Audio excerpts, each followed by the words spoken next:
Thank you so much. Thank you. The people of the United Kingdom and their honorable representatives, all the people of England and Scotland, of Wales and Northern Ireland, of all the lands which have been home to brave souls since Europe came into existence.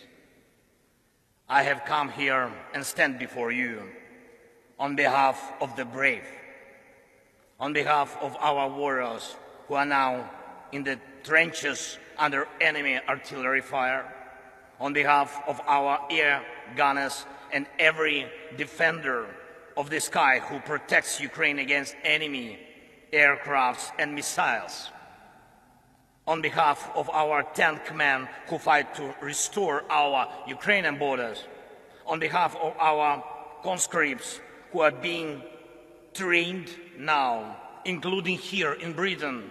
Thank you, Britain.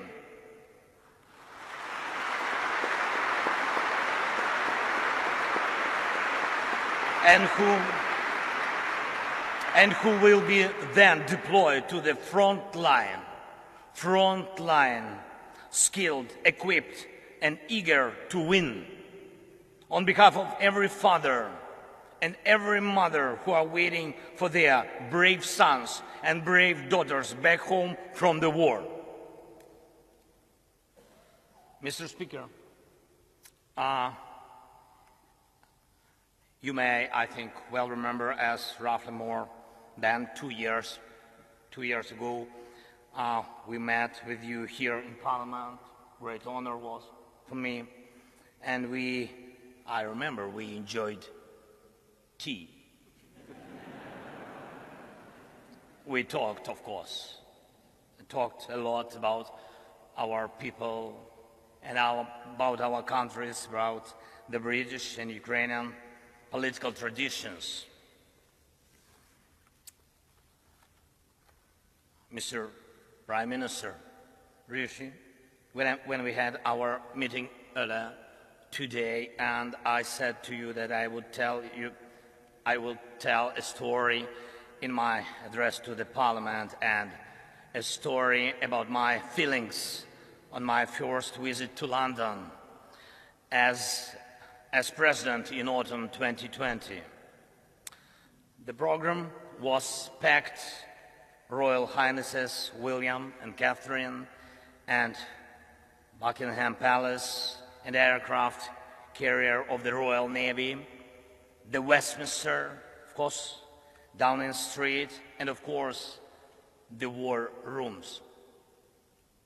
And there is an armchair in the war room, the famous Churchill's armchair, and a guide smiled and offered me to sit down on this armchair from which war orders had been given. And he asked me, how did I feel? And I said that I certainly felt something. But it is only now that I know what the feeling was. And all Ukrainians know it perfectly well too. It is the feeling of how bravery takes you through the most unimaginable hardships to finally reward you with victory.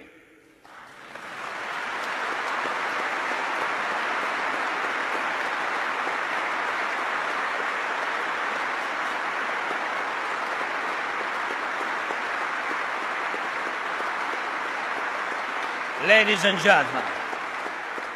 and gentlemen, I thank you for your bravery. Thank you very much from all of us. Yes, please. That is for you. All applause for you.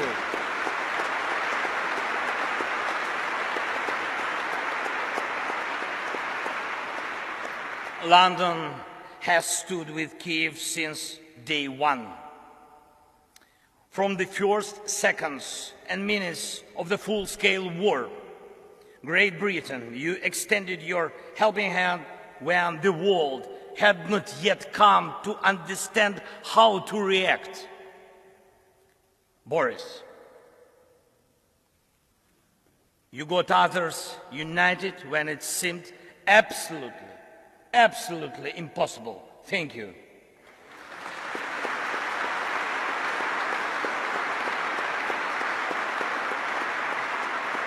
You, all of you, you all showed your grit and character back then. Strong British character. You didn't compromise Ukraine. And hence, you didn't compromise your ideals. And thus, you didn't compromise the spirit of these great islands. Thank you very much.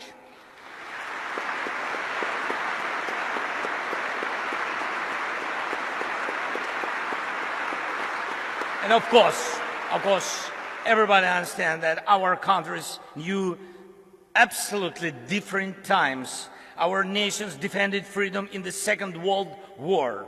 The Iron Curtain divided us. Our people went through crisis and growth, through inflation and periods of social losses and social gains. It was tough, but we always found strength and stamina to move ahead and achieve results. This is the bedrock of our land and your traditions. Ukrainians and Brits defeated the fear of war and had the time to enjoy peace. No matter what we encountered on different stages of our and your formidable history, and you and us and the whole mankind achieved similar result. Evil lost.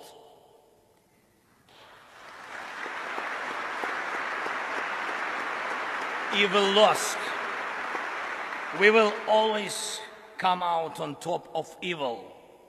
This lies at the core of our, but also your traditions. However, the horizon never stays clear for a while. Once the old evil is defeated, the new one is attempting to rise its head. Do you have a feeling that the evil will crumble once again? I can see in your eyes now we think the same way as you do. We know freedom will win.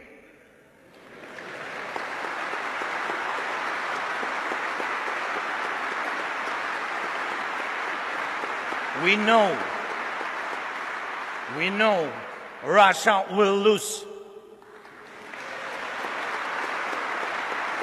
And we really know the victory will change the world. And this will be a change that the world has long needed. The United Kingdom is marching with us towards the most important victory of our lifetime. It will be a victory over the very idea of the war. After we win together, any aggressor, it doesn't matter, big or small, will know what awaits him if he attacks international order. Any aggressor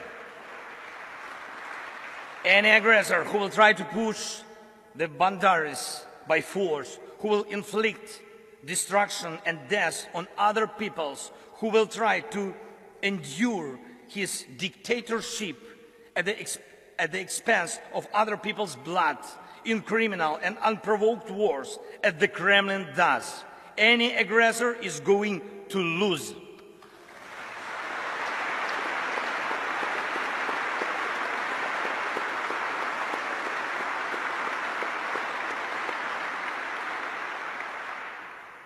Ladies and gentlemen, we have already achieved remarkable results, and we must make every effort to turn our achievements into the foundations of the future global security architecture. The world needs your leadership, Britain, just as it needs Ukrainian bravery.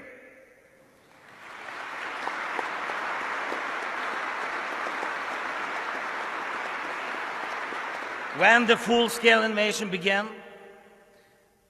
we, together with you, Britain, and United States and other allies, formed a true coalition of friends. That is very important.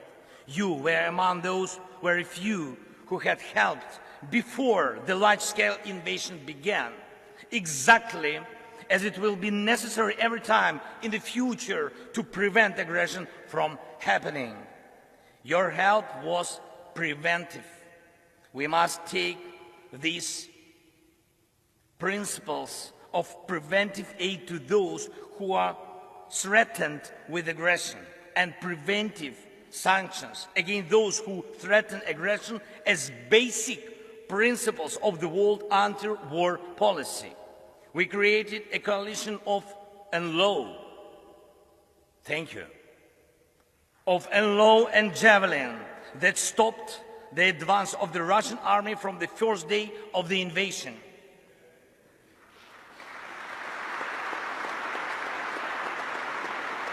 We built the coalition of artillery rounds and a coalition of air defense which allow us to save the lives of our children, of our people, of our civilians, our women, our elderly, and our cities from Russian atrocious occupation and missile terror.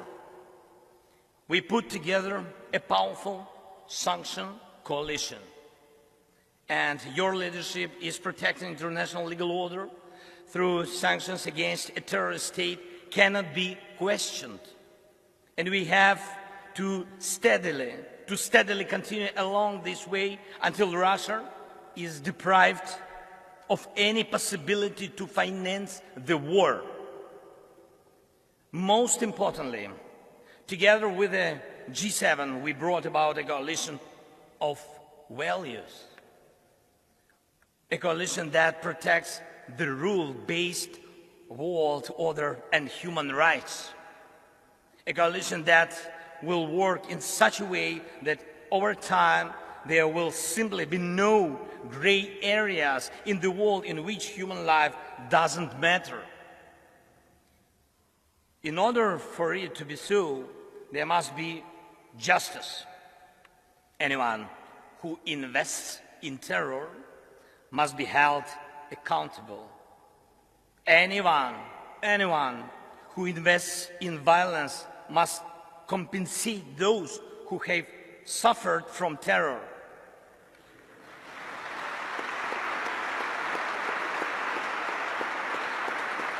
Terror, aggression, or other forms of state violence.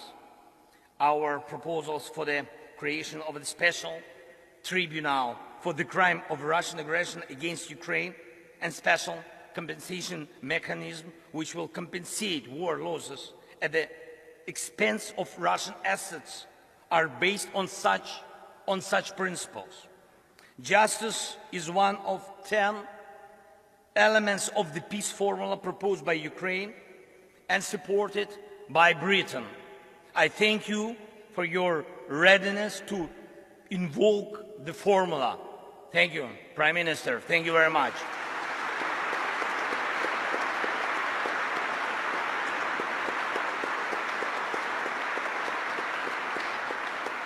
As I already mentioned, Ukrainian soldiers are being trained in Britain, in particular to operate Challengers, your main battle tanks, and it's a tank coalition in action. And I thank you, Rishi. Thank you very much for this powerful defensive step for tank assistance. Thank you. The coalition of long-range missiles is the latest of all. It will allow us to make the evil completely retreat from our country by destroying its headways deep in the occupied territories. And it's not just, I'm not speaking just about weapons. we prove together that the world truly helps those who are brave in defending freedom and thus paves the way for a new history. A history of the world that knows how to be quick in help, who knows how to be effective in defense, who knows how to remain principled in dark hours, who implements its treaties and arrangements in good faith, who does not allow perpetrators to enjoy immunity, who knows how to overcome veto when it's abused, who knows no fear, and who knows how to win. This shall be the new reality of the free world, I'm sure.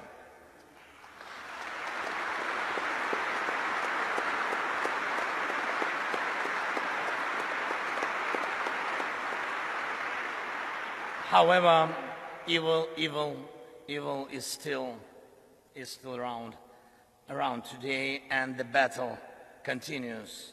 Yes, we know how it's going to end and how we are going to feel on the day victory comes. Every day we continue to pay with lives, pain and tears for bringing victory closer, with the lives of our people, our heroes, whom we lose in battles, with the lives of our heroes who take life and death risks every day to save as many of our soldiers and civilians as possible. And today I will have the honor to be received by His Majesty the King. It will be a truly special moment for me, for our country. And in particular because I will convey to him from all the Ukrainians the words of gratitude for the support His Majesty showed to them when he was still the Prince of Wales. And I also intend to tell him something that is, I think that is very, very, very important, not only for the future of Ukraine, but also for the future of Europe. In Britain, the king is an Air Force pilot. And in Ukraine today, every Air Force pilot is a king.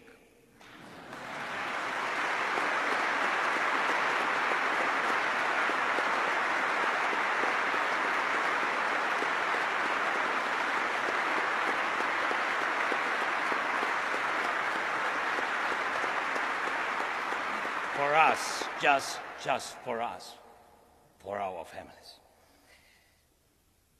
Because they are so few, they are so precious that we, the servants of our kings, do everything possible and impossible to make the world provide us with modern planes to empower and protect pilots who will be protecting us. And I am proud of our Air Force. And I brought a present from them to you, Great Britain. Yes, please, open please. Yes. Yes. To the speaker. Yes, speaker.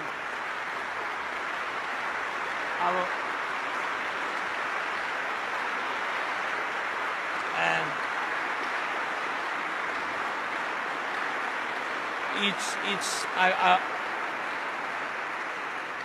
I will explain. It's the helmet of a real Ukrainian pilot. He is one of our most successful aces, and he's one of our kings. And the writing on the helmet reads, "We have freedom, give us wings to protect it."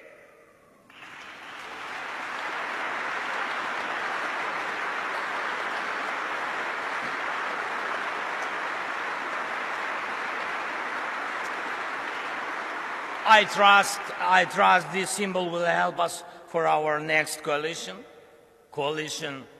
of the plains, and I appeal to you and the world with simple and yet most important words: combat aircrafts for Ukraine, wings for freedom.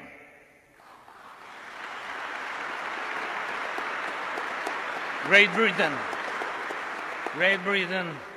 you and us both struggle for peace, but instead we are forced to face the range that seeks to deprive us of peace and everything else that is valuable in life.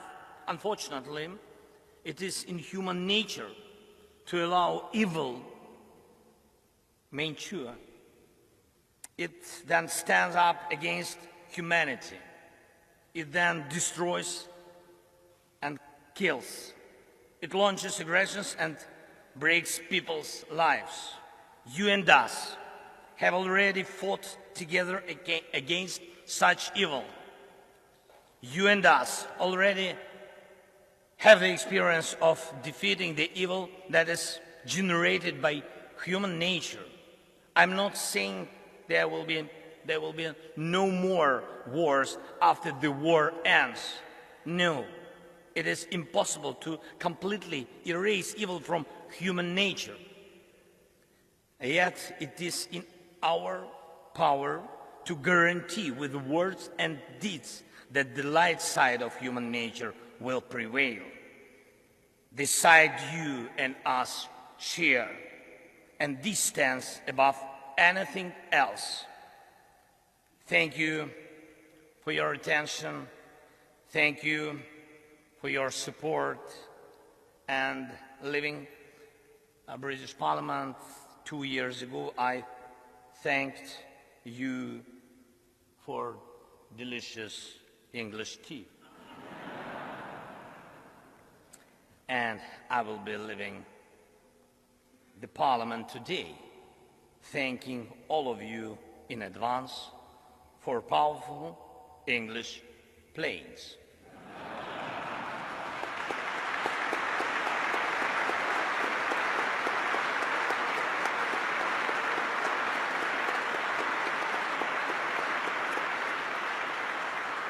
By the way, it's almost 5 o'clock. God bless Great Britain and long